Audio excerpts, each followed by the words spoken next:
talk a little bit about why India, it's not just why you care for India, but why India cares for this sector so much. Certainly. Thanks, Devjani. Before I go further, I just wanted to take a check if you can hear me well and if I'm audible. Thanks KSP and Devjani for setting the context, and it's a pleasure to get this opportunity to address my fellow colleagues from the GCC and other companies that represent Nasscom in our country.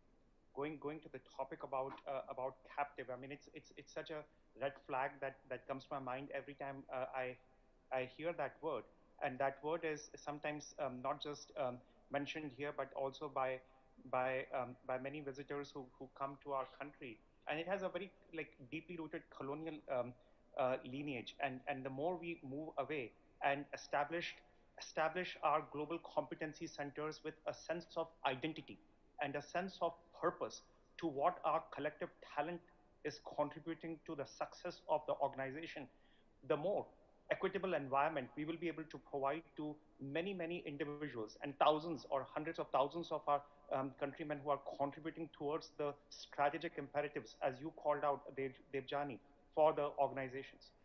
In our firm, um, the identity for our offices stands as the deepest fintech hubs of Goldman Sachs. That we truly operate front to back across all of our businesses, and we have a materially important role in shaping up the strategic businesses of the firm that are digital led first. An example of that is transaction banking, a new business that we launched for the treasurers of the world, and providing the corporates first class treasury services operations with a digital led interface first. The same is the case with our new consumer bank, Marcus, where we don't have any branch offices, we don't have any ATMs, yet we now have over $100 billion of deposits from clients across UK and US because it's a digital led consumer business first.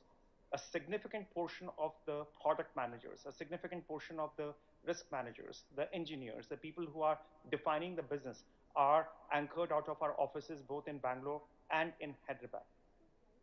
But to your point about what is it that we contribute to India, and in many ways, the framing of the opportunity statement for our country in the macro of what the world is pivoting to in the next decade or so.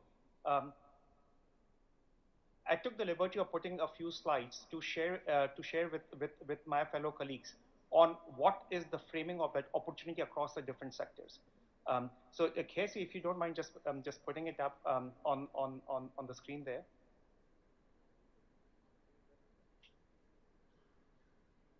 If you go to the next slide. Um, Go to the next slide. all right.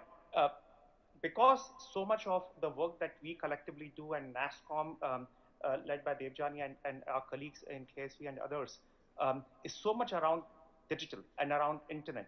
I think it's important for us to understand what is the growth that has happened in the context of internet-led economy, the adoption of internet, the consumption as well as the production of data that is coming in. And the reason why I want to say so is because that is a generational opportunity for our country. But how we keep our people, our companies, our business processes, and our mother companies secured in this widely distributed infrastructure and internet is going to be critical for the future success. So today we have about 2.7 billion people in Asia that are online, and we make up about 53% of the global internet population.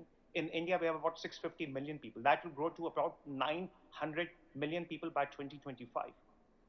And while we are generating about 79 trillion GB of data, it's only going to have a nonlinear parabolic curve as we go across in creating data in the next few years.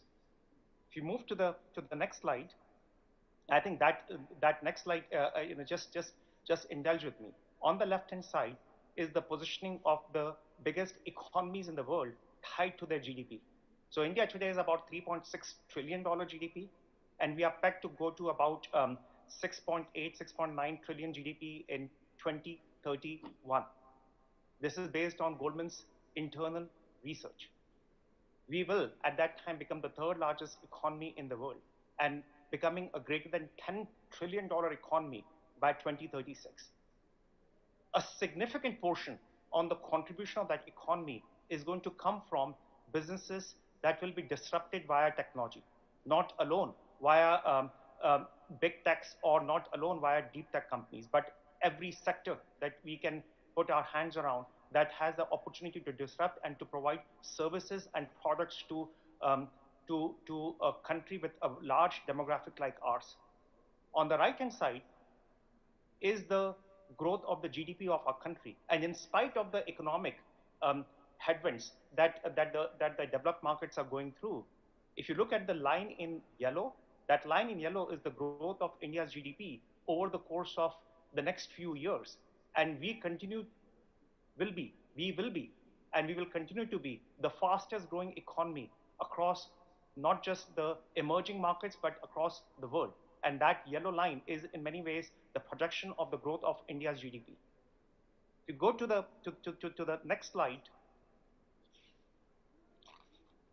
this is an important one because that is in many ways the framing for all of us, which is what are some of the most important macro emerging trends that are transforming the world, in which we operate in working for our parent organizations, working for our colleagues across the world, for our clients, but also to what Debjani mentioned, the imperatives that are so critical for our own country, for our own people, and the contributions that our work here will contribute to these macro trends. Be it the adoption of blockchain and becoming about $225, $228 billion economy by 2028, or IoT. We will have 3 times more IoT devices in the next few years versus where we are right now. The same applies to quantum computing, and the growth in quantum computing, which is projected to grow 43% on a CAGR basis, compounded annual growth rate. And while there is only a mention of NLP, but you can extrapolate it in the context of AI, ML applications in a range of different economies and a range of different sectors. Just NLP is sized up to $43 billion in 2025. Now, peg that against the contribution that we GCCs are collectively making, which is 1% of India's GDP, about 35 billion-ish on an annualized basis. So the opportunity to lift the lid, the opportunity to lift the awareness of what we can collectively contribute to the economy, not just for the organizations that we work for, but in our collective contribution to our country with the talent that we have and with the awareness and the context in which we are operating in, is massive. And if I may just close with one last slide, and that is, I think, a statement. If you just move to the next slide, KSV. This is in some ways our North Star. And our North Star is less to be measured in billions.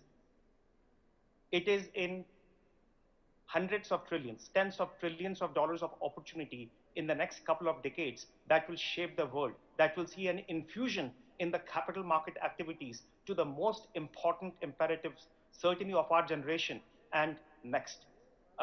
Be it ESG, which will see an infusion of about $100 to $150 trillion coming in the next 3 decades, or Web 3.0, which will see an economy exploding to about $8 trillion in the next decade, and the contributions that we continue to have an opportunity to make in fintech, in edtech, in health tech, in deep tech.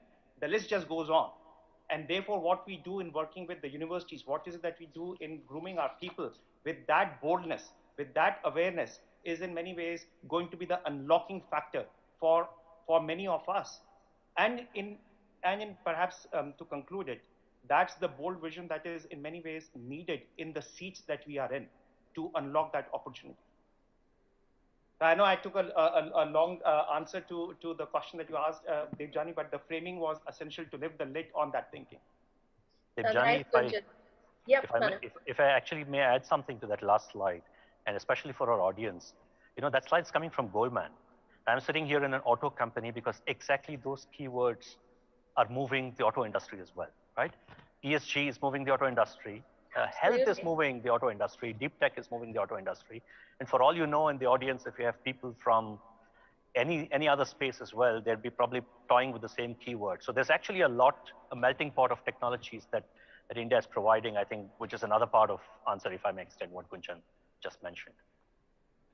No, absolutely, and I think the lines are blurring between, the auto industry and the health industry and the entertainment industry, and very soon we have to figure out new terminologies, frankly, because I think the silos are not going to work anymore, given that we are pretty much creating solutions that provides end-to-end convenience and benefits to the user. Nobody wants to be left out. So, no, it's a fantastic journey, and both of you, thank you for sharing your perspectives. Kesvi, I hope that answers your question in terms of what is the opportunity that we see in terms of both contributing to the charter of the mothership companies and also contributing to the India development story. Back to you, Kesvi. Yeah, that is interesting. What we are now saying, Devjani, Kesvi, we can't hear you. I'm saying we talked about the grand opportunity that is available outside. It will also be good to understand from each one of you, what are some of the... We can't hear you, Kesvi. Get a check done, please. Because I know you're going to be asking us questions, and it's going to be a problem if we can't hear. Okay, we are able to hear you. Perhaps you continue the conversation while we stitch the back end up here.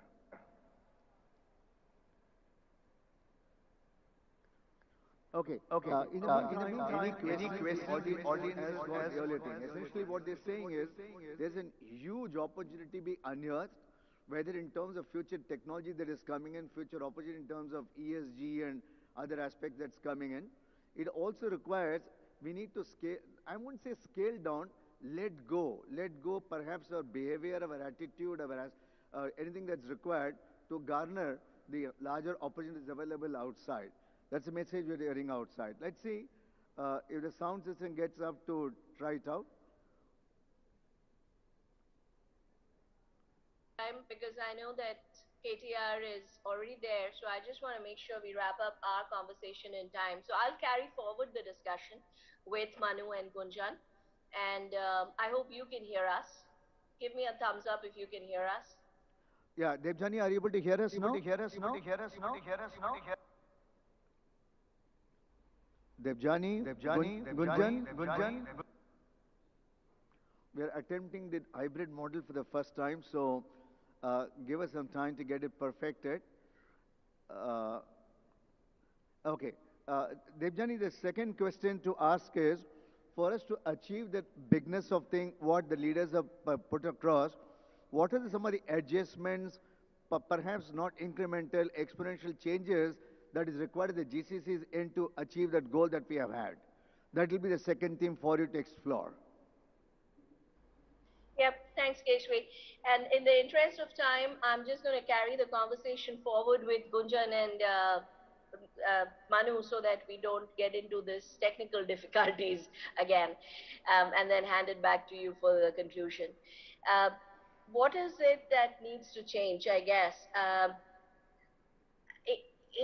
Manu and Gunjan, the more I think about it, the answer is just one thing in my mind, which is the leadership mindset of this sector.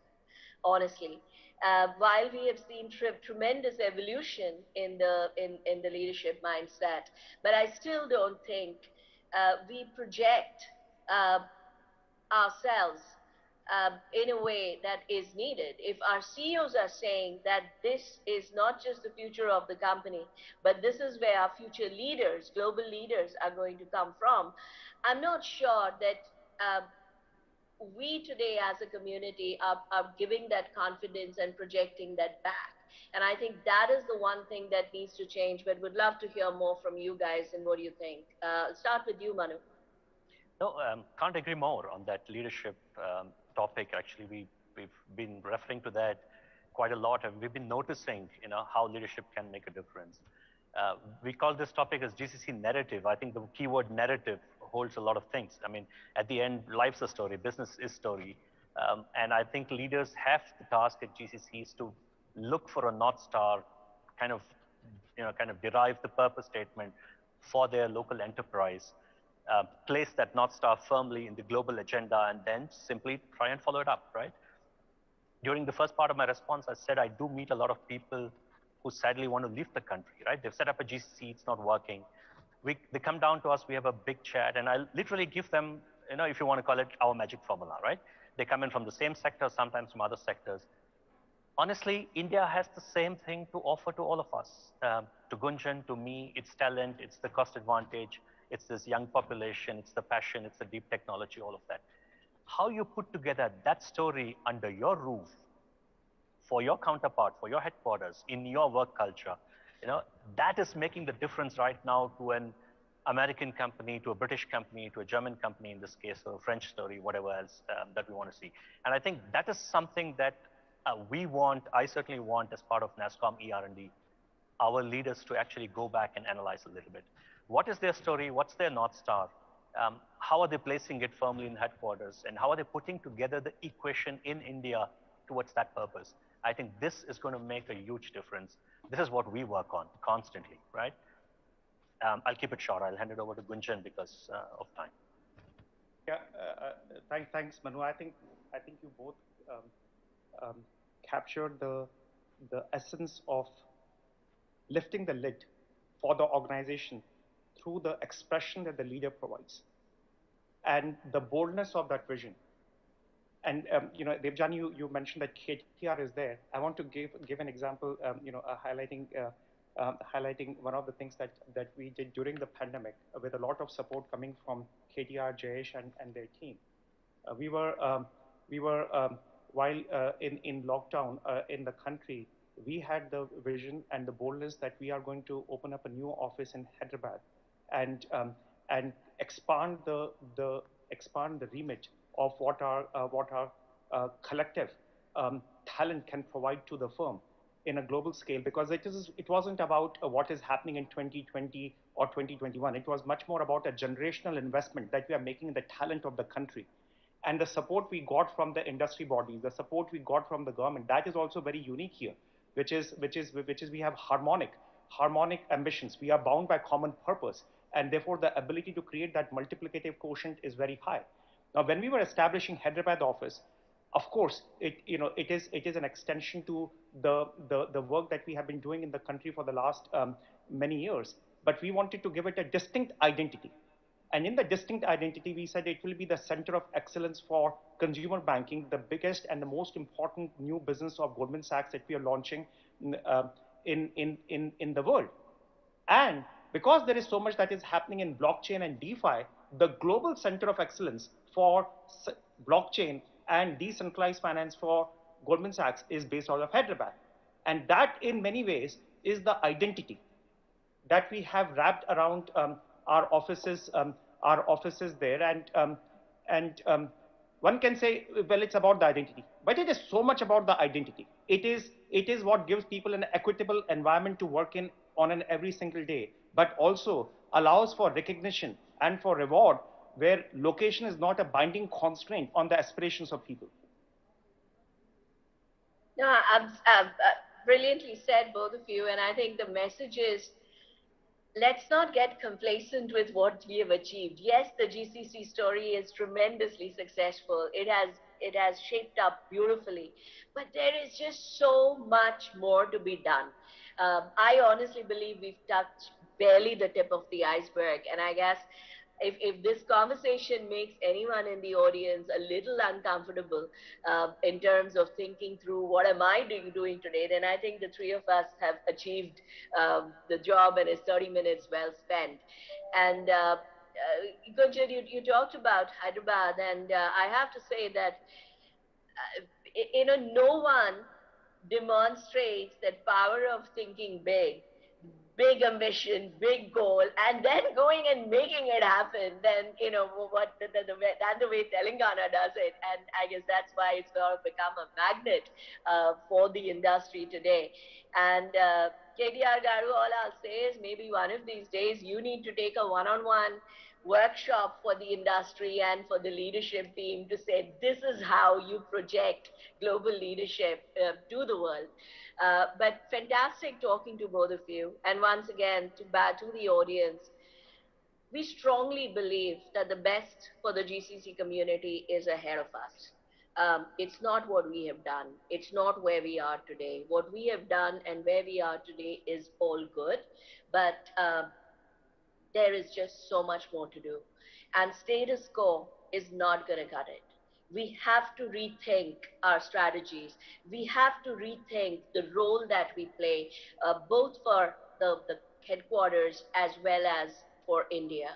And we have to be very confident about the value that we are creating for both. We cannot undermine that. We cannot undersell that, because when you are creating value, you have to be loud and proud about it. The world is looking at India as not just an excellent hub for talent and innovation, but the world is looking at India as an excellent hub for future global leaders that will shape the charter of the technology industry. And I think we just have to own it. We have to own it, and we have to deliver on it. So thank you, Gunjan. Thank you, Manu, for this conversation. Um, I hope it gives you some food for thought. And with that, back to you, KSV. Thank you all, thank you audience. As I know, I would have loved to continue more. We have an equally honorable speaker ahead with us now, Shri KTR. So KTR sir, would you like to come to stage? Would like to say any final words to Devjani, Gunjan and Manu Salia and start your session 2. Come in, sir.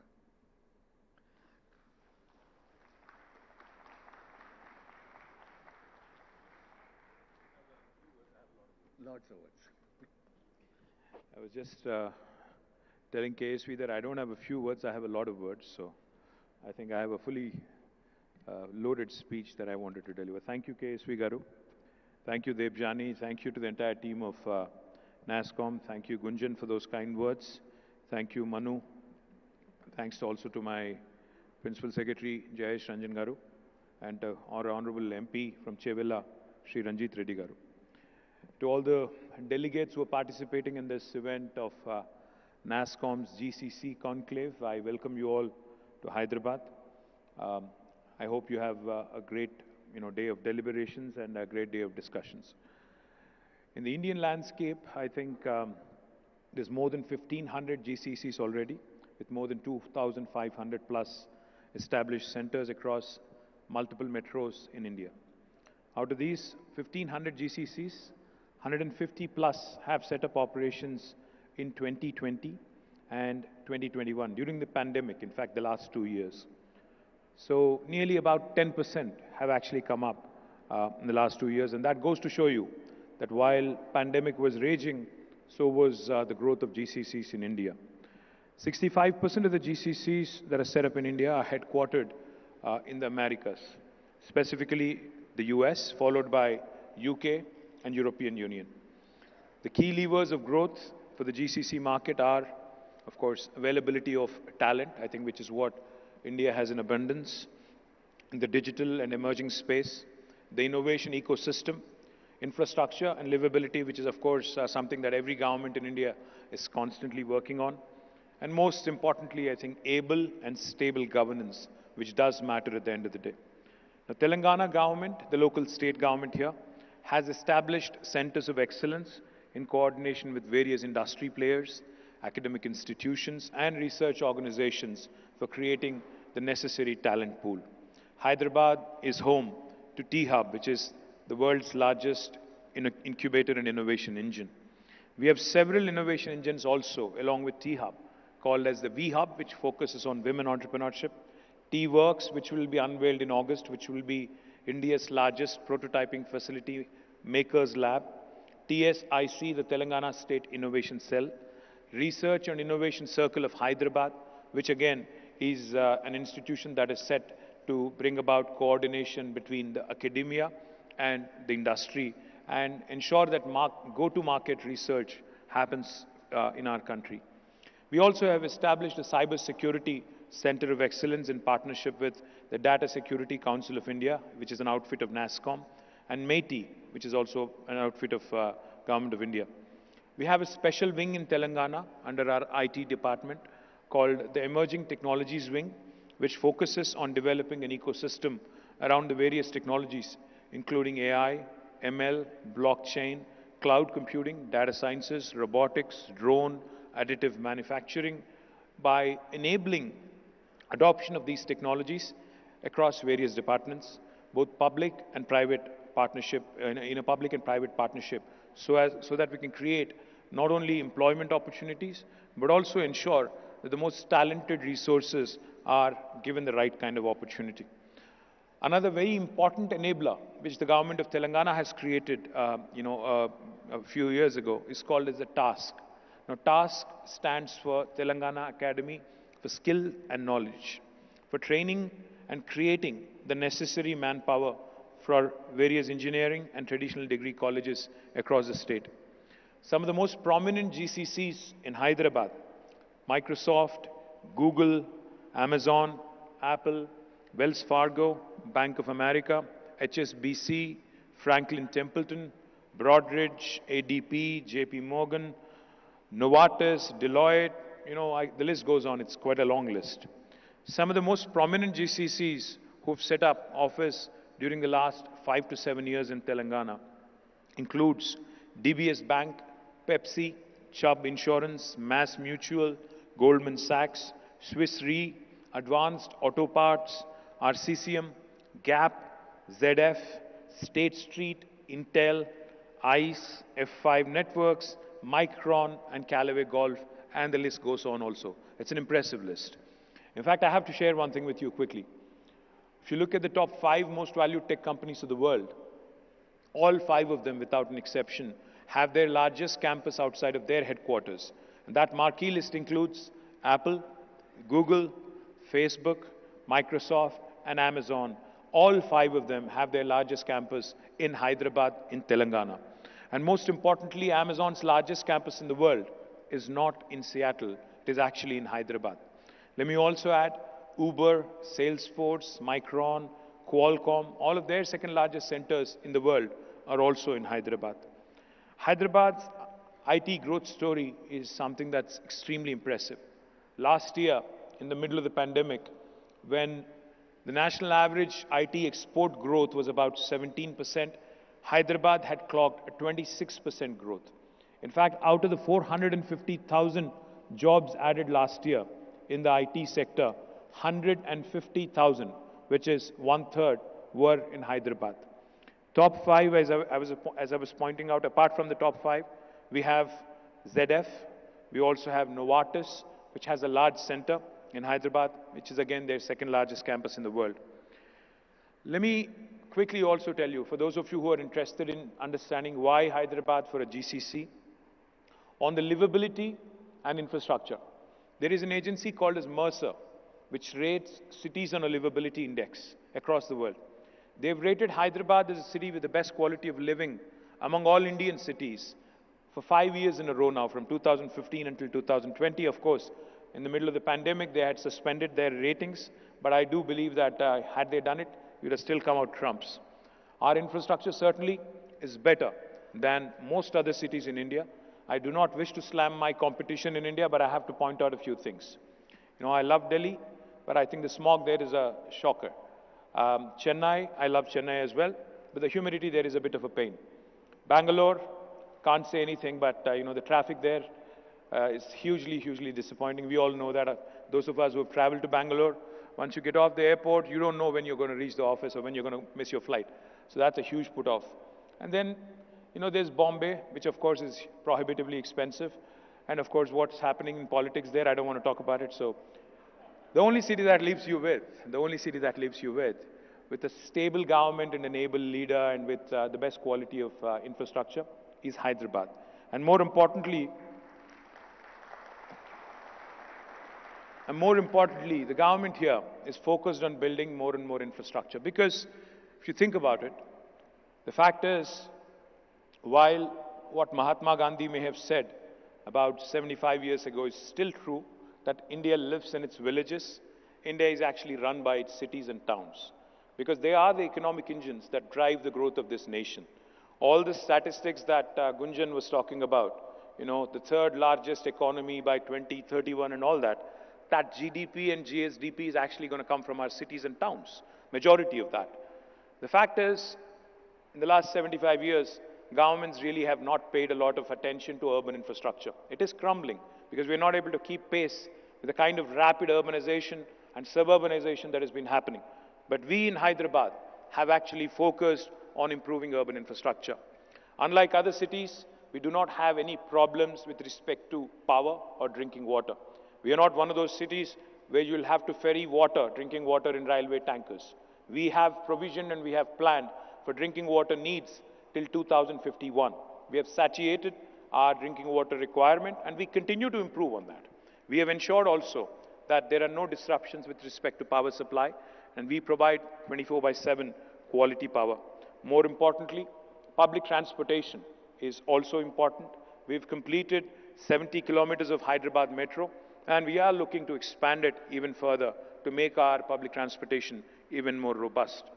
To alleviate the congestion problems in the city, we've built more than 30 flyovers in the last 5 years as part of our strategic road development program, and we continue to add more and more to that. We are adjudged, like I said, as the most livable city, and more importantly, it's not just infrastructure that's important, more important is the talent. The think force of Hyderabad, the think force of my state is something that I'm truly proud of. About 1/3 of the employees working in any IT company in India, including Bangalore, will have roots from my city, from Hyderabad. That's because of the ecosystem, the educational ecosystem we have here. We have more than 250 plus reputed engineering colleges. We have most certainly one of the best business schools in the country. I think the best business school in the country, Indian School of Business. And most employees, in fact, I keep saying this and I can't say it enough. Hyderabad is that place where the north of India meets the south of India.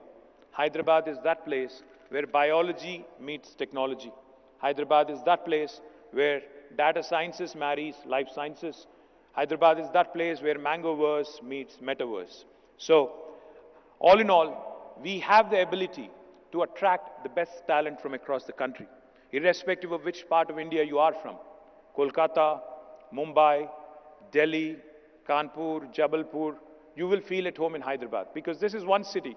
This does not discriminate based on region, religion, language, etc. We are one of those cities which are truly a melting pot and we symbolize and we truly live up to that reputation. We also, in fact, as a government, have been playing a key role in ensuring that we provide the right kind of regulatory framework, right kind of policies for the industry. We released the ICT policy of Government of Telangana in 2016 and the new policy that we released in 2021 will provide you the most important framework, the most important kind of incentives for you to come and set up shop in Hyderabad in a very hassle-free kind of an environment. Now, why do I say hassle-free kind of environment? Because in Telangana, our Honorable Chief Minister, Shri KTR, believes in ensuring that any investor who comes to the state is given a clearance in terms of building approvals, in terms of all other clearances as a matter of right. So what we have come out with is TS-IPAS, the Telangana State Industrial Project Approval Self-Certification System. For instance, you wanted to start a factory or a GCC in Hyderabad, you actually don't need a clearance from the government. You can hit the ground running, you can start construction, you can start your enterprise on day one. Simultaneously, we request that you submit an application online. Once we receive all the information, we promise us all clearances by statute in 15 days. If we do not deliver on the 15-day window, on the 16th day, it's a deemed approval again, backed by statute. No other Indian state will actually tell you this. Telangana not only has good policy framework and a good principle when it comes to ease of doing business, we also have a fantastic innovation ecosystem. In fact, the world's largest innovation incubator, T-Hub, has been unveiled on 28th, a day before yesterday, right here in the city of Hyderabad. We not only have T-Hub, like I pointed out, we have a number of other incubators, we have a number of other innovation curating agencies which work together in bringing out a holistic approach towards innovation. We have strong emerging tech wing, like I said, which covers many, many emerging technologies. And like I also mentioned, we work closely with Nasscom, AmCham, HICC, Hyderabad Software Enterprises Association, and we have taken a sectoral approach in fostering a robust ecosystem.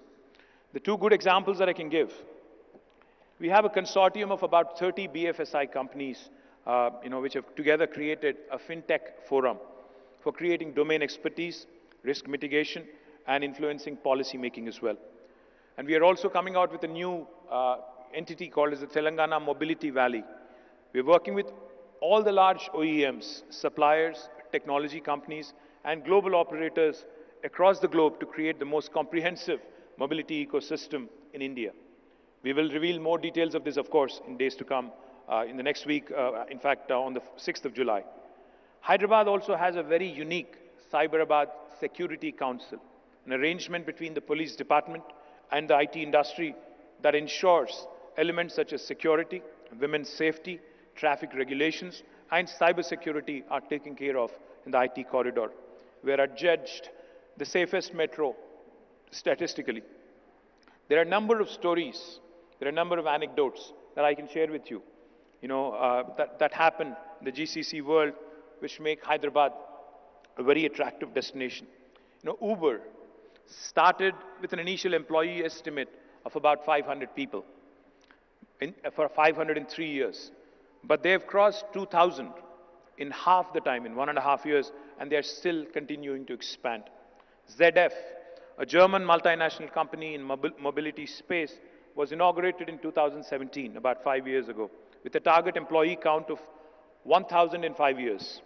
Today, after 5 years, I was there recently at their campus launching a new office, and their headcount has already crossed 3,000 and it is still expanding. Similarly, DBS, that set up a GCC in 2016 with a projected headcount of 1,000 in 5 years, has already crossed 3,000, and they've opened even their retail presence here in Hyderabad.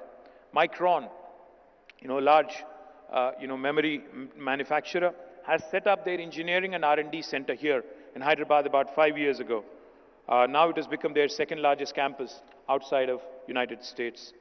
The one thing I would add, of course, I can name more names, I can tell you more such experiences, but I think the point I would like all of you to urge, all of you to consider, I would urge you to consider, is, you have to see it to believe it.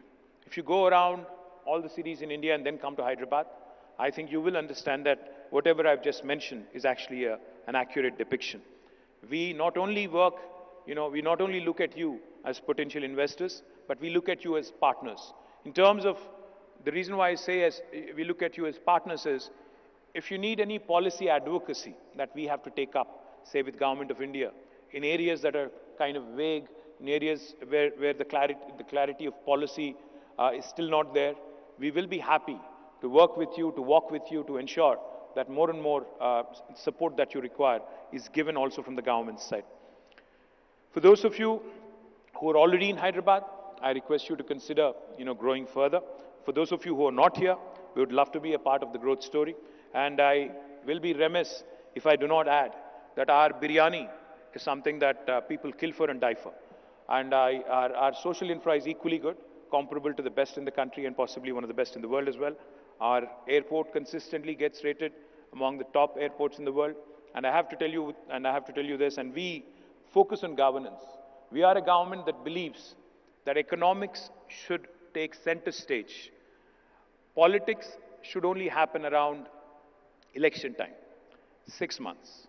Baki 4.5 saal, economics, economic opportunities pe, employment pe, ध्यान देने वाली सरकार, employment opportunities पे गौर करने वाली सरकार, employment opportunities पे focus करने वाली government हिंदुस्तान को चाहिए और तेलंगाना ऐसी government है.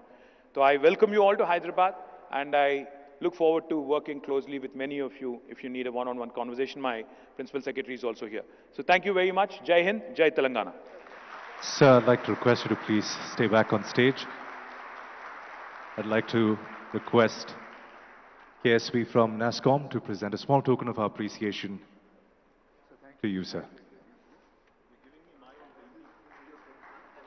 Ladies and gentlemen, please give him a big round of applause once again. Shri K.T. Ramarao, Minister for Municipal Administration and Urban Development, Industries and Commerce and Information Technology of Telangana.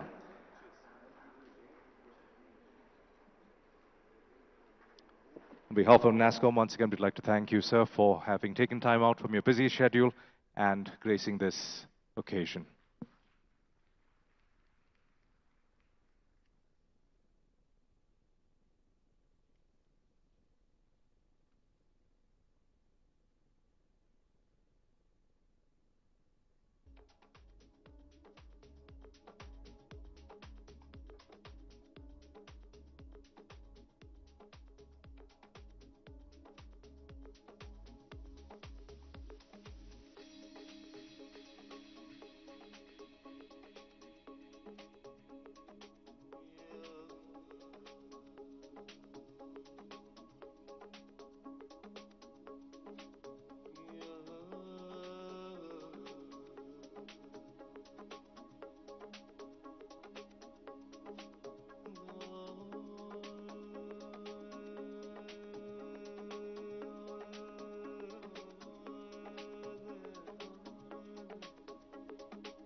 All right, everyone. In continuation of the previous session, our next session is Are We Ready for Revenue Impact?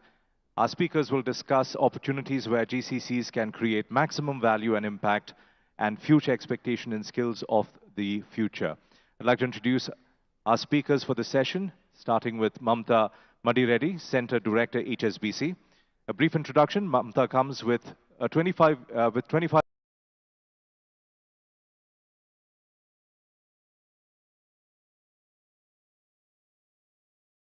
కౌలు రైతు భరోసా యాత్రకి ఈ పర్చూరు కేంద్రంగా ప్రకాశం జిల్లాలో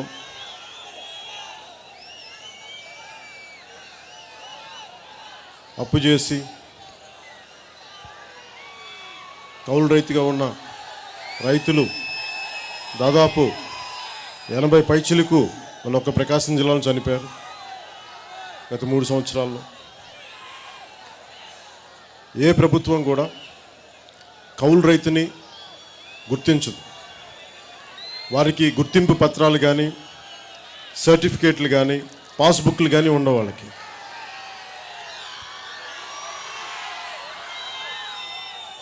ఇది ఏ గ్రామంకి వెళ్ళినా ఏ ఊరు వెళ్ళినా వ్యవసాయం తెలిసిన సగటు వ్యక్తి ఎవరైనా కౌలు రైతుకి ప్రమాణ పత్రాలు కానీ గుర్తింపు పత్రాలు కానీ సర్టిఫికేట్లు కానీ పాస్బుక్లు కానీ ఉండవని అందరికీ తెలిసిన విషయం, ఒక్క ఈ రాష్ట్ర ముఖ్యమంత్రికి తప్ప.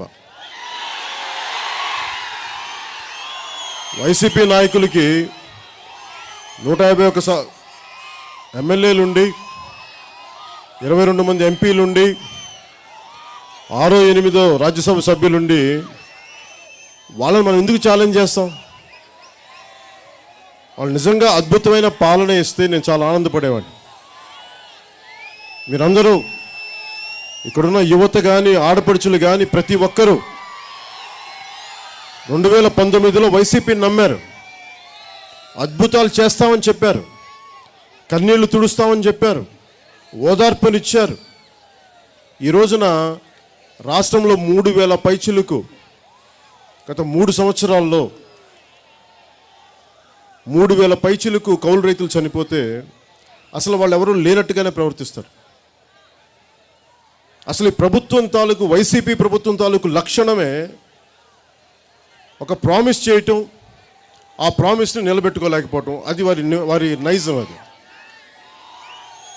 ఇక్కడున్న యువతకి ఉద్యోగాలు ఇస్తామని చెప్పారు, జాబ్ క్యాలెండర్ ఇస్తామని చెప్పారు, పరిశ్రమలు వస్తాయి, అభివృద్ధి జరిగిపోద్దని, మద్యపాన నిషేధం అని చెప్పారు, పోలవరం ప్రాజెక్టు పూర్తి చేస్తామని చెప్పారు, special category status Bharatiya Janata party ప్రభుత్వాన్ని మెడలు వంచి తెస్తామని ప్రగల్భాలు పలికారు. ఉత్తర కుమార ప్రగల్భాలు. వైజాగ్ స్టీల్ ప్లాంట్ని ప్రైవేటీకరణ కాకుండా కాపాడుతామని చెప్పారు. ఏ ఒక్కటి ఇలా ఒక్కటొక్కటికి చూస్తే ఏ మూలకెళ్ళినా దారి పొడుగుతా క్యాన్సర్కు వచ్చి దారిలో బిడ్డ చెప్తా ఉన్నారు, అన్న మా అమ్మ క్యాన్సరు, ప్రభుత్వం నుంచి రావాల్సిన సహాయం మాకు 3,000 ఎంతో రావట్లేదని అని చెప్తా ఉన్నాను. అంటే ఏ విధంగా చూసినా ఇచ్చిన మాట మీద నిలబెట్టుకోలేకపోవటం. ఒక జనసేన 2008లో అప్పటి రాజకీయ ప్రస్థానం లేకుండా గనుక ఉండుంటే, పవన్ కళ్యాణ్ 2014లో వచ్చినంటే పరిస్థితులు ఆంధ్రప్రదేశ్కి ఇలా ఉండేవి కావు.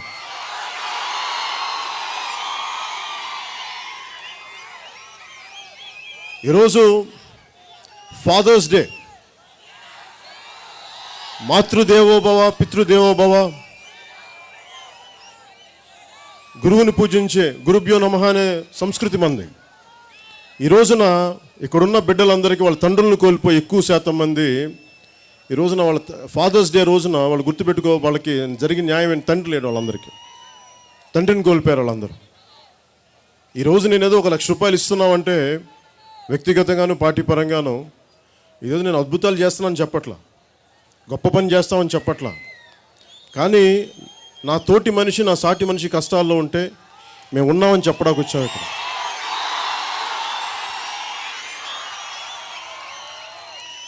అద్భుతాలు చేయలేకపోవచ్చు, కన్నీళ్లు తుడవడానికి గుండె ఉంటే చాలు, డబ్బులు అవసరం లేదు.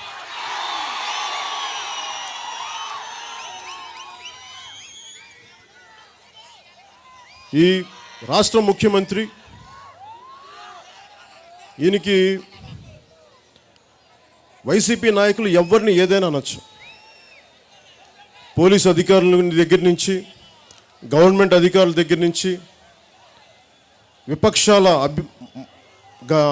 సభ్యుల్ని కానీ, జన సైనికుల్ని కానీ, వారికి ఎదురు తిరిగిన ఎవరైనా ఆంధ్ర రాష్ట్రంలో కొట్టచ్చు, తిట్టచ్చు, దాడులు చేయొచ్చు. వెంకయ్య నాయుడు అనే జన సైనికుడు ప్రకాశం జిల్లాలో రోడ్లు ఎందుకు వేయమంటే ఆ అబ్బాయి మీద మానసికంగా దాడి చేసి అందరూ వదిలేస్తే ఊరేసుకుని చచ్చిపోయాడు అబ్బాయి, ఆత్మహత్య చేసుకున్నాడు ఆ కుర్రాడు. అలాగే మనం ఎవరినైనా సరే వైసీపీ వాళ్ళు మాకేంటి అన్యాయం అని ప్రశ్నిస్తే మటుకు నోటికి వచ్చినట్టు మాట్లాడతారు. అసలు ఇంతమంది యువత ఉన్నారు, ఈ రోజున ఆడపడుచులు ఉన్నారు ఇక్కడ. మీరు చెప్పండి అమ్మా, మీకు భాష బాగుందమ్మా? ఈ వైసీపీ నాయకుల భాష బాగుందమ్మా? మీరు టీవీలో కూర్చొని వినడానికి బాగుందమ్మా? మీకు సంస్కారం లేకుండా మాట్లాడతారు, ఒక్కొక్కళ్ళు ఇంగిత జ్ఞానం లేకుండా మాట్లాడతారు. ఏదైనా మాట్లాడితే నా మీద వ్యక్తిగతంగా దాడులు చేస్తూ ఉంటారు. వీళ్ళకి తెలియని విషయం ఏంటంటే, నేను చాలా లోపల చాలా గట్టి మనిషిని, అది వాళ్ళు తెలుసుకోవాలని. ఎక్కువ మాట్లాడను నేను. పోయినసారి కూడా ఒకటే చెప్పా, మీరు ఏ స్థాయి గొడవ పెట్టుకుంటారు జనసేనతో చెప్పండి, మేము దానికి సిద్ధం. మీరు పాలసీ పరంగా మాట్లాడతాను అంటే మేము మొదటి ప్రాధాన్యత దానికి ఇస్తాం. కాదు మేము అడ్డంగా రోడ్ల మీదకి వచ్చి మేము మీ మీద దాడులు చేస్తామంటే మేము కూడా తక్కువ వాళ్ళం కాదని మీరు గుర్తుపెట్టుకోవాలి. మీ దగ్గర గుండా బలం ఉంది, అధికార యంత్రాంగ బలం ఉంది, డబ్బు బలం ఉంది. మదవెక్కి కొట్టుకుంటున్నారు మీరు. మా దగ్గర టంగుటూరి ప్రకాశం కేసరి గారి గుండె బలం ఉంటుంది ఒక్కొక్క జన సైనికుడు, ఒక్క ఆడపడుచు వీర మహిళకి, మర్చిపోకుండా. ఈ రోజున మొన్న మీరు చూస్తూ ఉన్నారు, ఇదే నా సరదా షో కాదు, ఇది ఒక రియాలిటీ షో కాదు. ఇది ఇంత కష్టం ఉంది. మనకు అన్నం పెట్టే రైతు 90% ఈ దేశంలో, ముఖ్యంగా మన ఆంధ్రప్రదేశ్లో 80-90% పైగా భూమంతా దున్నేది కౌలు రైతులు. ఇది అందరికీ తెలిసిన విషయం. భూ యజమాని ఎందుకు ఇస్తాడు వాళ్ళకి గుర్తింపు పత్రం? అందుకని ఒక అండర్స్టాండింగ్తో ముందుకెళ్తారు, గ్రామ సభలు పెట్టుకొని, లేదంటే కొంచెం పెద్దవాళ్ళ సహకారంతో. అందుకు గుర్తింపు పత్రాలు ఉండవు వీటికి. మేము అందరం మీరు చూస్తా ఉన్నాం. మేము లేని సమస్యను ఎక్కడి నుంచి చూపించగలం? ఏదన్నా మాట్లాడితే ఈయన దత్తపుత్రుడు మాట్లాడుతూ ఉంటారు నన్ను. 2003లో ఈరోజు రాజకీయాలు సరదాగా నేను రాలా. 2003లో మా నాన్నగారు బతికున్నప్పుడు, ఆ రోజున మా అమ్మగారికి, మా నాన్నగారు బతికున్నప్పుడు ఒకటే మాట చెప్పి, నేను భవిష్యత్తులో రాజకీయాల్లోకి వెళ్దాం అనుకుంటున్నాను. దేనికంటే ఇది అద్భుతాలు చేస్తానని కాదు, కానీ ఒక అన్యాయం జరుగుతున్నప్పుడు గొంతెత్తకపోతే మనుషులు పెట్టరేగిపోతారు. అన్యాయం జరుగుతున్నప్పుడు చూస్తూ ఊరుకుంటే ఎలా ఊరుకుంటాం? అరే, టంగుటూరి ప్రకాశం నేల ఇది, పొట్టి శ్రీరాముల నేల ఇది. ఇలాంటి నేలలో కూర్చొని మనం ఎందుకు భయపడతాం? నాకు నిజంగా ప్రజాస్వామ్య విలువలు ఎవరో 10 మంది డబ్బు మదం ఎక్కి ఓట్లు కొనేసుకుంటే ప్రజలు మా బానిసలు అనుకునే ఎమ్మెల్యేలు కొంతమంది, వీళ్ళెక్కి మనం తొక్కుతా ఏదైనా హక్కుగా మనం అడుగుతాం, మాకు న్యాయం జరగట్లేదు అని అడిగితే వాళ్ళని బెదిరింపులు, నీకు ఓటు ఇచ్చాం కదా, 2000 3000 ఇచ్చాం కదా పో అని చెప్పేసి చేసే ఎమ్మెల్యేలు, ముఖ్యంగా ప్రకాశం జిల్లాలో ఇంతమంది యువత ఉన్నారు. ఎందుకు ప్రకాశం జిల్లా నుంచి ఎందుకు వలసలు వెళ్ళిపోతారు? మీరు ఆలోచించారా ఎప్పుడన్నా? తెలంగాణ సపరేట్ రాష్ట్రం కావాలి అనుకున్న సమయంలో నాకు బాగా, నేను రాజకీయాల్లో తీసుకొచ్చిన, ఆహ్వానించిన దాసోజు శ్రవణ్ అనే ఒక నాయకుడు ఈ రోజున కాంగ్రెస్ పార్టీలో ఉన్నారు, తెలంగాణ కాంగ్రెస్ పార్టీలో. ఆయన ఒకే ఒక మాట అన్నాడు నాతోటి రాష్ట్రం వచ్చిన తర్వాత, అన్న మాకు ప్రకాశం జిల్లాకు నేను పెళ్ళికి పోయాను, నా మిత్రుడి పెళ్ళికి వెళ్తే ఇక్కడ కష్టాలు చూసి, వలసలు చూసి, అవకాశాలు, ఉపాధి అవకాశాలు లేకపోవడం చూసి, వ్యవసాయ రంగ దుస్థితి చూసి మాకు తెలంగాణ కోసం అంత పోరాటం చేసి అంత ధైర్యం ఉండేది కదా. ఆ రోజున మేము గోదావరి జిల్లా చూసి మేము పోరాటం చేసాం, కానీ మేము ప్రకాశం జిల్లా చూసి మేము పోరాటం చేయలేకపోయాం, మాకు ధైర్యం వచ్చిండేది కాదని. ఆ రోజు నుంచి ఈ రోజు వరకు వెలిగొండ ప్రాజెక్ట్ పూర్తయిందా ఎంతమంది మాట్లాడుతున్నారు, కానీ ఒక వెలిగొండ ప్రాజెక్ట్ రాదు. ఈ రోజున మనకి ఎక్కడికి పోయినా ఒంగోలు జిల్లా నుంచి వలసలు వెళ్ళిపోతారు, ఉద్యోగాలు ఉండవు, పరిశ్రమలు ఉండవు, కానీ ఒక్క రాజకీయ నాయకులు తప్ప ఎవరి దగ్గర సంపద ఉండదు ఇది ఈ జిల్లాలో. దీన్ని మార్చాలి అంటే ముఖ్యంగా ఆడపడుచులు మీరు దీవెనలు ఇచ్చి, మీరు నడుము బిగించి, మీ చీరకి ఉన్న కట్టు గట్టిగా బిగించి యువతకు మీరు ధైర్యం ఇస్తే, మీరు ముందుండి నడిపిస్తే ప్రకాశం జిల్లాలో ఎందుకు మార్పు రావో మేము చూపిస్తున్నాం.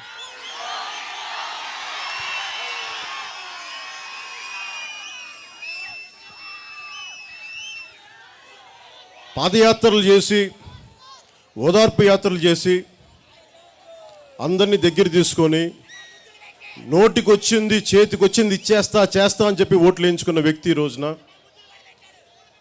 ముద్దులు కూడా పెట్టారా? ఒక ముద్దు 2 ముద్దులు అయితే ఫాలో అవుతాం, అన్ని ముద్దులు అయితే మనం ఎక్కడ ఫాలో అవుతాం. చాలా బాధపడతారు ఆయన ఏదంటే వాళ్ళ మా మీద ఏ విధంగా చేసేయచ్చు, ఏమైనా మాట్లాడేయచ్చు. నేను ఆయన ఒక మాట అన్నా, మీరు దత్తపుత్రుడు అనేటప్పుడు మేమంతా మిమ్మల్ని సిబిఐకి దత్తత తీసుకుంది. ఆయన మాట వల్ల ప్రయోజనం ఏంటి? నేను ఎవరికో దత్తపుత్రుడు అంటే నేను నాకేమన్నా ఒళ్ళు చిల్లుబడిపోతాయండి, నేను చూస్తూ ఉంటా. నేను 2003లో మా నాన్న చెప్పా, నన్ను ప్రజలకి దత్తతకు పంపించే, నేను ఇంట్లో మీకు కూడా బిడ్డను కాదు. నేను తెలుగు ప్రజలకి, సామాన్య ప్రజలకి నేను దత్తుడిని. సిబిఎన్ గారికి నేను దత్తపుత్రుడిని కాదు.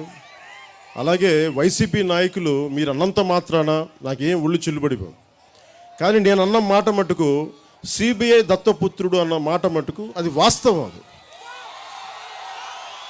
నేను ఈ మాట అంటే నాకు గుచ్చుకుపోద్ది, మా వాళ్ళు గిలగిల్లాడిపోతాను బాధ కదా. నేను ఈ మాట అంటే భవిష్యత్తులో మీరు సిబిఐ కేసులు ఎదుర్కొనే తీరాలి, పారిపోలేరు. శాంతి భద్రతల గురించి వస్తే వివేకానంద రెడ్డి గారు చనిపోయారు. ఒకరోజు గుండెపోటు చచ్చిపోయారని చెప్పారు, 3-4 గంటలు. సాయంత్రానికి లేదు ఎవరో దాడి చేశారన్నారు. ఈ రోజుకి తేడా దాని మీ గురించి ఎవరు మాట్లాడరు. మీరు చెప్పండి, ఇంతమంది యువత ఉన్నారు, లేదా ఇంతమంది ఆడపడుచులు ఉన్నారు, అమ్మ మీకు ఉద్యోగాలు కావాలంటే మీ మీద క్రిమినల్ సర్టిఫికేట్ ఉందా, పోలీస్ కేసులు ఉన్నాయి, ఒక పాస్పోర్ట్ కావాలంటేనే మీకు పోలీస్ కేసు సర్టిఫికేట్స్ ఉన్నాయని అడుగుతారు. మేము మీ పాస్పోర్ట్ రాదు మీకు. ఉద్యోగాలకి అని కేసులు ఉంటే ఉద్యోగాలు రావు. మిలిటరీకి వెళ్దామంటే క్రిమినల్ కేసులు కానీ ఏమైనా కేసులు ఉంటే ఉద్యోగాలు రావు. మరి ఎమ్మెల్యేలకి ముఖ్యమంత్రులకి ఉద్యోగాలు వాళ్ళకి ఎలా వస్తాయి నాకు అర్థం కాదు.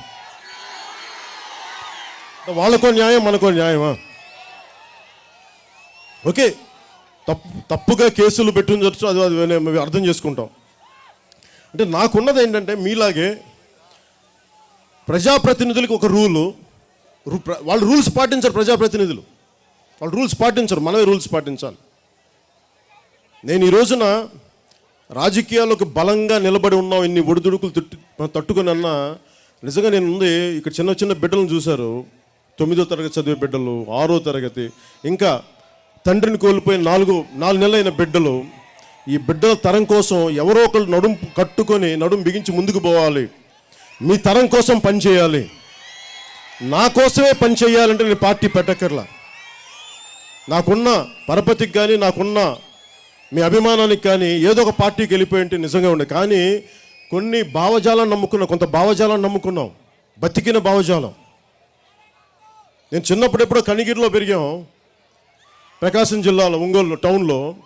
ఆ రోజు నుంచి మా నాన్న కనిగిరిలో ఎందుకు వెళ్ళిపోతున్నా కనిగిరిలో అంటే ఇక్కడ ఈ ఫ్లోరైడ్ వాటర్ ఉంటుంది, మంచిది కాదు, ఎముకలకు వంగిపోతాం అంటే ఈ రోజుకి ఆ పరిస్థితి ఏం మారలే. ఈ రోజుకి అంటే మనం ఇన్ని దశాబ్దాలైనా ఈ రోజుకి మార్పు ఎందుకు తీసుకురాలేకపోతున్నామంటే మన కోసం పనిచేసే ప్రజాప్రతినిధులు సరిగ్గా పనిచేయట్లేదు. ప్రజాప్రతినిధులు పనిచేయాలంటే వచ్చే 5 సంవత్సరాల్లో ఒకసారి అందలం ఎక్కాక శాసనసభకి వెళ్ళాక మాకు గుండె ధైర్యం, మమ్మల్ని ఏం పీకలేరు అని ఒక గుండె ధైర్యం. అలా కాకుండా రీకాల్ కానీ పెట్టిస్తే నువ్వు సరిగ్గా పని చెప్పితే 2 నెలల్లో రిఫరెండం పెట్టి మళ్ళీ మేము ఎమ్మెల్యే వెనక్కి తీసుకొస్తామన్న రూల్ అంటే వీళ్ళు చేస్తారు. ఎట్లాగా కనీసం వచ్చే ఎన్నికల్లో ఈసారి నన్ను కూడా నమ్మమని చెప్పట్లా. నేనేమడుగుతున్నానంటే నేను చెప్పే ప్రతి మాటని మీరు ఆలకించండి. నేను చెప్తుంది వాస్తవమా కాదా, ఎంతవరకు సాధ్యం, నిలబడతాడా లేదా, ఎందుకంటే మీ భవిష్యత్తుకు సంబంధించింది. నేను ఒక్క రోజుల్లో నేను విశ్వాసాన్ని సంపాదించలేను. నేను కొన్ని దశాబ్దం కష్టపడ్డాక సిద్ధపడ్డా, దశాబ్దాలు ఇప్పటికో దశాబ్దం పూర్తవబోతూ ఉంది. 2007లో రాజకీయాల్లోకి వచ్చాను. ఆ రోజు నుంచి నిలబడే ఉన్నాం. 14లో పార్టీ పెట్టాం. ఈ రోజు వరకు అన్ని దెబ్బలు తిన్నా కానీ ఈరోజు నిలబడి ఉన్నామంటే నేను పార్టీ పెట్టింది ఈరోజు ముఖ్యమంత్రి కాకపోతే వెనక్కి వెళ్ళిపోవడానికి నేను పెట్టలేదు. ఇక్కడ ముఖ్యమంత్రిని కూడా చొక్కా పట్టుకొని నిలదీసే యువకుడిని తయారు చేయడానికి రాజకీయాల్లోకి. రేపొద్దున జనసేన ప్రభుత్వం స్థాపించిన మీరు ప్రజాస్వామ్యంలో మీకున్న హక్కు కోల్పోకూడదు. మా వాళ్ళు తప్పులు చేసినా, నేను తప్పు చేసినా మీరు మమ్మల్ని నిలదీయాలి. అలాంటి ప్రజాస్వామ్యాన్ని కోరుకుంటున్నా. అందుకు మీరు సంసిద్ధులు అవ్వండి. నా కోరిక ఒక్కటే, వచ్చే ఎన్నికల్లో ఈ రోజున క్రాప్ హాలిడే గురించి మీకు ఒక ముఖ్యంగా కీలకమైన ఒక 4-5 సమస్యలు చెప్తాను. 1 క్రాప్ హాలిడే, 2 పంటల బీమా, ఇంకోటి మిర్చి రైతుల నష్టాలు, ఇలా కౌలు రైతుల కష్టాలు, ఈ 4. అలాగే మన ఇరిగేషన్ కెనాల్ సంబంధించి ఈ 4 సమస్యలు మీరు దృష్టిలో పెట్టుకోండి. క్రాప్ హాలిడే అంటే మాకు పంట గిట్టుబాటు ధర రావట్లేదు, అందువల్ల మేము పంట సరిగ్గా కొనట్లేదు, పోయిన పంటకే మాకు డబ్బులు ఇవ్వలేదు. అలాంటప్పుడు ఈ తొలకరి పంటకి మాకు డబ్బులు రావని చెప్పి కోనసీమలోని 12 మండలాల రైతులు ఈ రోజున క్రాప్ హాలిడే ప్రకటించారు. గుంటూరు జిల్లాలో ఒక దాదాపు 25,000 ఎకరాలకి క్రాప్ హాలిడే ప్రకటించారు. అనంతపురం, అలాగే మిగతా జిల్లాల్లో కూడా, నెల్లూరు జిల్లాలో కూడా దాదాపు క్రాప్ హాలిడే కొన్ని ప్రాంతాల్లో ప్రకటించారు. ఇవన్నీ ఎందుకు వస్తున్నాయంటే అన్నం పెట్టే రైతును ఆదుకోలేకపోతే ఇలాంటి పరిస్థితులే వస్తాయి. కానీ వీళ్ళకి క్రాప్ హాలిడే జనసేన మిగతా వాళ్ళందరూ కలిసి మేమంట రైతుల్ని ఎగదోస్తున్నామంట, రైతుల్ని రెచ్చగొడుతున్నామంట. మాకేం సరదా, ప్రజల్లో లేని కోపాన్ని మేము తెప్పించగలమా? ఇదేమన్నా సినిమానా? ఇదేమన్నా కథలు చెప్పడానికి? ఇది జీవితం, వాస్తవం, ఇది కఠోర సత్యం. ఇది ఎందుకు చనిపోయారు బిడ్డలు, ఎందుకు చనిపోయారు రైతులు, పురుగు మందు తాగి ఎందుకు చనిపోయారు? ఇందులో ఒక ఇందాక చింటా ఉంటే ఇంటికి బిడ్డ భర్త రాలేదు, 2 రోజులైందంట భర్త రావడానికి, కనుక్కోవడానికి శవమై పడిపోయి ఉన్నాడు. 2 రోజులు ఎతుకుతూ ఉన్నారు. ఈ కష్టాలు ఎందుకుంటాయి మనిషికి? ప్రైవేట్ రుణాలు ఏంటి? ప్రభుత్వాలు లేవా? విధానాలు ఆలోచించరా? మిర్చికి తెగులు వస్తే దానికి సరిగ్గా సకాలంలో దాన్ని చర్యలు తీసుకునే వ్యవసాయ శాఖ ఉండదా? శాస్త్రజ్ఞులు లేరా? ఎన్జీ రంగాలు లాంటి మనకి ఈ ఉద్దండలు ఉన్నారు కదా గతంలో, వారు స్టార్ట్ చేసిన ఎన్నో వ్యవసాయ యూనివర్సిటీస్ ఉన్నాయి, వ్యవసాయ శాస్త్రవేత్తలు ఉన్నారు. వాళ్ళందరినీ కలుపుకొని ఎంత చేయొచ్చు నిజంగా. మేము ఏదో కూర్చోబెట్టి ఒక ఆటో డ్రైవర్కి వాహన మిత్రం అని చెప్పి మేము 15,000 ఇచ్చేస్తాం, 20,000 ఇచ్చేస్తాం, అన్నీ ఇలా కూర్చోబెట్టి తిప్పి కొడితే వాళ్ళు చేసిన 5 లక్షల కోట్లకి అప్పుకి వాళ్ళు నిజంగా పందారం చేసింది 1,00,000 కోట్లు కూడా లేవు. 1,46,000 కోట్లు 1,50,000 కోట్లు చెప్తున్నారు ఈ రోజున. మరి మిగతా డబ్బు ఎక్కడికి వెళ్ళింది? అది మీరు అడగాలి రేపొద్దున. మీ దగ్గరికి ప్రతి వైసీపీ ఎమ్మెల్యేకి 5 లక్షల కోట్లు అప్పు చేశారు కదా, అది ఎక్కడికి వెళ్ళిందని అడగండి. కేంద్ర ప్రభుత్వం కూడా ఈ రోజున అనేది అడుగుతూ ఉంది, మీరు డబ్బులు అప్పు తెచ్చారు కదా, ఎక్కడికి పోయింది డబ్బుని? ప్రజల అభివృద్ధికి ఎందుకు వెళ్ళలేదు? చనిపోయిన ప్రతి రైతుకి బీమా పథకం ఇవ్వాలి, ఎందుకు ఇవ్వలేదు? 2,000 కోట్లు ఇచ్చామని చెప్తున్నారు, ఏ రైతుకి ఇచ్చారు? ఏ జిల్లాకి ఎంత ఇచ్చారు? మీ వివరాలు ఎందుకు చెప్పరు? అడిగేవాళ్ళు లేరు. కానీ జనసేన ఉంది అడగడానికి, నిలదీయడానికి.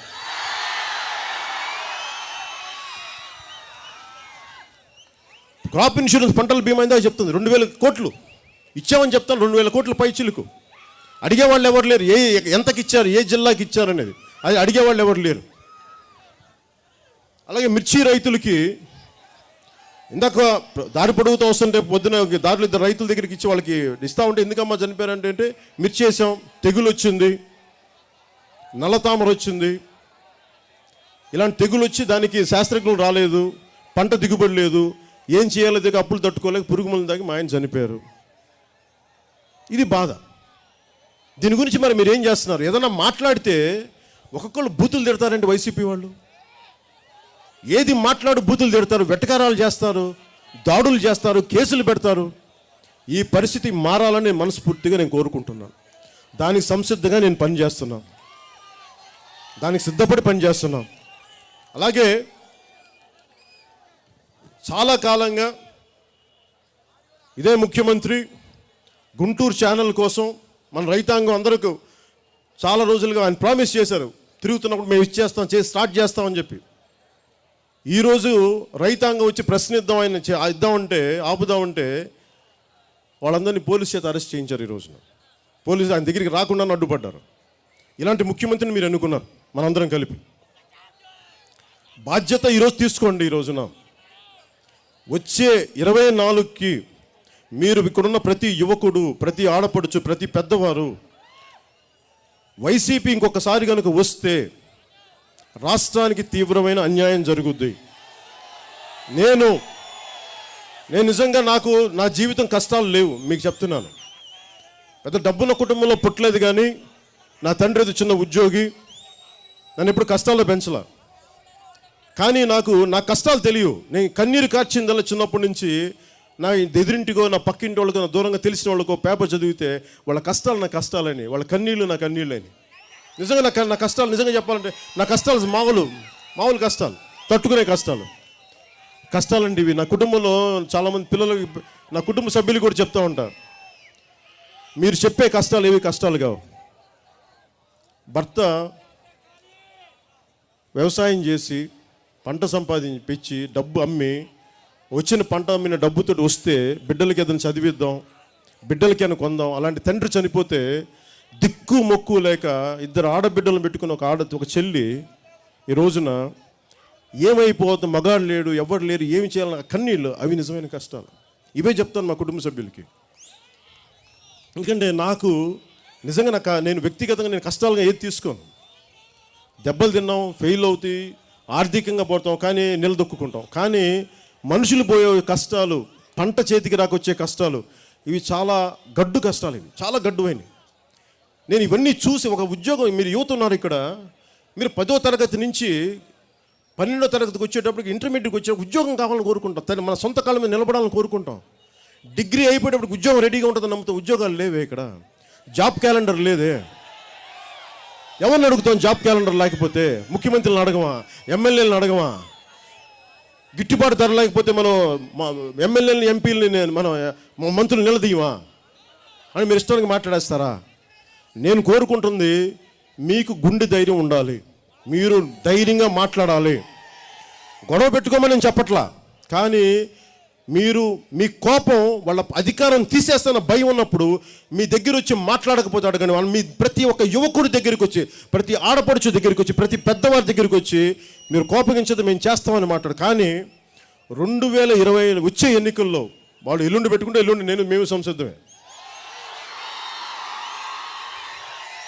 నిండా మునిగిపోయినడికి చలి అంటేనో సామెత ఉంది. మేము రాజకీయాల్లో ఉంటాం, ఎక్కడికి పారిపోం. మాట 2009లో చాలామందికి తెలియదు, ఈరోజు ఎందుకు చెప్పాలనిపిస్తుంది. నేను ఎందుకు తిరిగి రాజకీయాల్లో ఉన్నానంటే, ఒక మాట ఇచ్చినప్పుడు ప్రజల కోసం మేము నిలబడతామని చెప్పి 2009లో ఒక మాట ఇచ్చి మేము దాన్ని నిలబెట్టుకోలేనప్పుడు అది నన్ను తినేసి, నా కంఠంలో ప్రాణం ఉన్నంత వరకు ఏ మాట ఇది ఇచ్చామో ఆ మాట కోసం నిలబడటానికి, అది గెలుపు ఓటమి ఏదైనా రాని, ప్రజల కోసం పోరాటం చేస్తాం నిలబడతామని చెప్పి ఇచ్చిన మాట వమ్ము కాకూడదని చెప్పి నేను జనసేన ప్రారంభించాను. మీరు చూస్తూనే ఉన్నారు, దెబ్బలు తిన్నాం, చాలా ఇబ్బందులు ఉన్నాయి, కానీ మేము తట్టుకొని నిలబడుతున్నాం. దేనికంటే ఇది మా సైద్ధాంతిక బలం. ఒక మాట ఇస్తే దానికి నిలబడాలి. ఎలాంటి మాట? ప్రజలకి, కష్టాల్లో ఉన్న ప్రజలకి, దారిద్ర్యంలో ఉన్న ప్రజలకి, ఆపదలో ఉన్న ప్రజలకి చాలా చిన్న అడుగుతారు, మాకు ఏదైనా చిన్నపాటి చదువులు ఇవ్వండి, చిన్నపాటి వెసులుబాటు అడుగుతారు.